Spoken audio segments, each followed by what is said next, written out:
আচ্ছা, স্কুলের সামনে সাধারণত আমরা দেখি যে খেলার মাঠ থাকে, তবে বাঁকুড়ার বিষ্ণুপুরের একটা ছবি আপনাদেরকে দেখাবো। বাঁকুড়ার বিষ্ণুপুরের এই যে ছবি দেখছেন, দেখুন সামনে স্কুল, আর স্কুলের সামনে এভাবেই আবর্জনা স্তূপ, অর্থাৎ ডাম্পিং গ্রাউন্ড। ছবি দেখেই মনে হচ্ছে রোজ এই পথ থেকেই কিন্তু পড়ুয়াদেরকে স্কুলে যেতে হয়। 22শে অক্টোবর এই খবর আমরাই দেখাই, স্কুলের কাছেই আবর্জনা স্তূপ, দুর্গন্ধে টেকা দায়। আবর্জনার আগুনে আবার স্কুলে ধোঁয়ায় ধোঁয়া। দেখুন আবর্জনার মধ্যে আগুন, আর সেই আগুনে একেবারে স্কুলের সামনে ধোঁয়ায় ধোঁয়া। আর এই নিয়ে সরব হন পড়ুয়া থেকে স্থানীয়রা। নিউজ 18 বাংলায় 22শে অক্টোবর এই খবর আমরা দেখাই, আর তারপর আমাদের খবর সম্প্রচারিত হওয়ার পর নিউজ 18 বাংলার খবরের ইম্প্যাক্ট। আমাদের খবরের জেরে আবর্জনা দুর্গন্ধ থেকে মুক্তি বাঁকুড়ার বিষ্ণুপুরে। প্রতিনিধি দেবব্রত এই মুহূর্তে আমাদের সঙ্গে রয়েছেন, সরাসরি দেবব্রত থেকে একটু জানবো। দেবব্রত, যে ছবি আমরা দেখছি নিউজ 18 বাংলায়, যে আমাদেরই খবরের জেরে কাজ হয়েছে, প্রশাসন তৎপর হয়েছে, কিন্তু এখানে একটা প্রশ্ন, যে যদি আমরা এই খবর না করতাম তাহলে কি প্রশাসনের তরফ থেকে তৎপরতার ছবি আসতো না?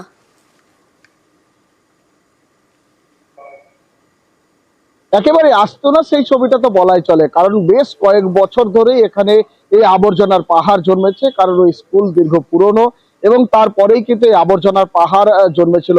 যেমনটা অভিযোগ ছিল, পৌরসভার পক্ষ থেকে এই আবর্জনা ফেলা হতো, এখানে দুর্গন্ধ ছড়াতো, চরম সমস্যায় ছিল এলাকার মানুষজন। স্কুল কর্তৃপক্ষের পক্ষ থেকে স্থানীয় এসডিও থেকে শুরু করে পৌরসভা বিভিন্ন জায়গায় দ্বারস্থ হয়েছিলেন, কিন্তু কোনো সুরাহা হয়নি। যখন নিউজ 18 বাংলায় এই খবর সম্প্রচার করা হয়, যখন তুলে ধরা হয় জনসম্মুখে, তারপরেই টনক নড়ে কিন্তু প্রশাসনের। পৌরসভার পক্ষ থেকে অতি তৎপরতার সাথে সেই যে আবর্জনা, এই আবর্জনা ঢেকে ফেলার কাজ শুরু করে। ইতিমধ্যেই সেই ছবি তুমি দেখতে পাচ্ছ যে পৌরসভার পক্ষ থেকে দুটি ট্রাক্টর, একটি আত্মোবার দিয়ে সেই যে আবর্জনা, অর্থাৎ যেখান থেকে দুর্গন্ধ ছড়াচ্ছিল, ধোঁয়া বেরোচ্ছিল, আগুন লাগিয়ে দেওয়া হচ্ছিল, সেই আবর্জনা রীতিমতো ঢেকে দেওয়ার কাজ চলছে। এই বিষয়ে আমরা পৌরসভার সঙ্গে যোগাযোগ করেছিলাম, তিনি জানাচ্ছেন যে খবর সম্প্রচার হয়েছে, তারপরে কিন্তু একেবারেই এই তৎপরতা, এবং তারা এই শুধু এই জায়গায় নয়, বিষ্ণুপুর পৌরসভার যে সমস্ত এলাকাগুলিতে রয়েছে এই আবর্জনা, সমস্ত আবর্জনা ঢেকে ফেলা হবে, এবং সেখানেও যে মাটি দিয়ে আবর্জনা ঢেকে ফেলা হচ্ছে, এবং যে আবর্জনাগুলি পড়ে থাকবে তা অন্যত্র সরিয়ে নেওয়া যাওয়ার চেষ্টা চলবে। কারণ বিষ্ণুপুরের পৌরসভা 150 বছরের প্রাচীন এই পৌরসভা, একটি স্থায়ী ডাম্পিং গ্রাউন্ড নেই।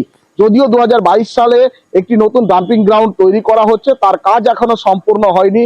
সেই কাজ সম্পূর্ণ হলে পৌরসভার চেয়ারম্যান জানাচ্ছে এই সমস্যাগুলি হবে না।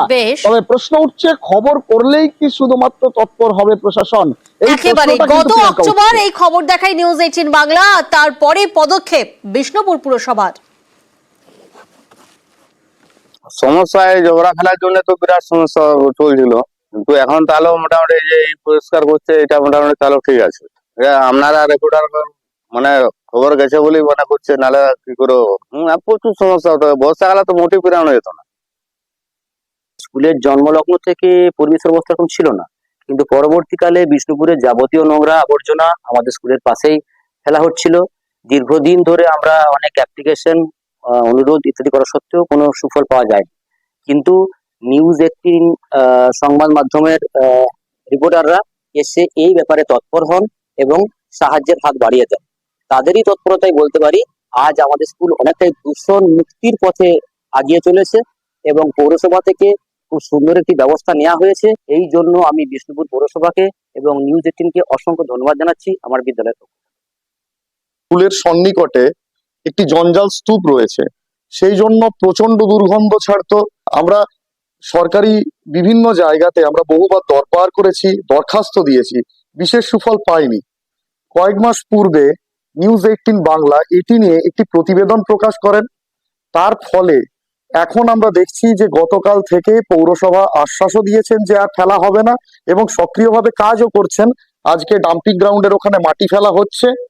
যারা সহায়তা করেছেন সেই সংবাদ মাধ্যমকে, বিশেষ করে নিউজ 18 বাংলাকে আমাদের প্রতিষ্ঠানের তরফ থেকে অনেক অনেক ধন্যবাদ জানাই। এটা পৌরসভার তো কাজ হচ্ছে, নোংরাগুলো ফেলা আছে, ওই জন্য মাটি দিয়ে ঢাকা হচ্ছে। দুটো ট্রাক্টরে মাটি কাছে তুলে মাটি দিয়ে ভরাটি করা হয়ে যাচ্ছে। পৌরসভার তো নোংরাগুলো যাতে না ঘুরে থাকবে, ছড়িয়ে ছিটায় থাকে, ওই জন্য ঢাকা দেওয়া হচ্ছে মাটি দিয়ে।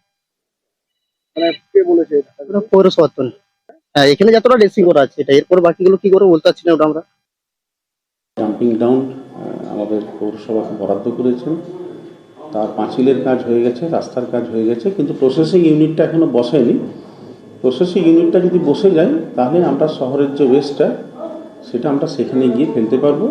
আমরা যেখানে এই ধরনের অভিযোগ আসছে, এখন ধরুন সেই গার্বেজগুলোকে যেমন পরিষ্কারও করা হচ্ছে, তার সঙ্গে সঙ্গে দূষণ যাতে না ছড়ায় সেই জায়গাতে আমাদের কোনোরকমভাবে মাটি বা রাবিশ দিয়ে সেই জায়গাটাকে ঢেকে দেওয়া হচ্ছে।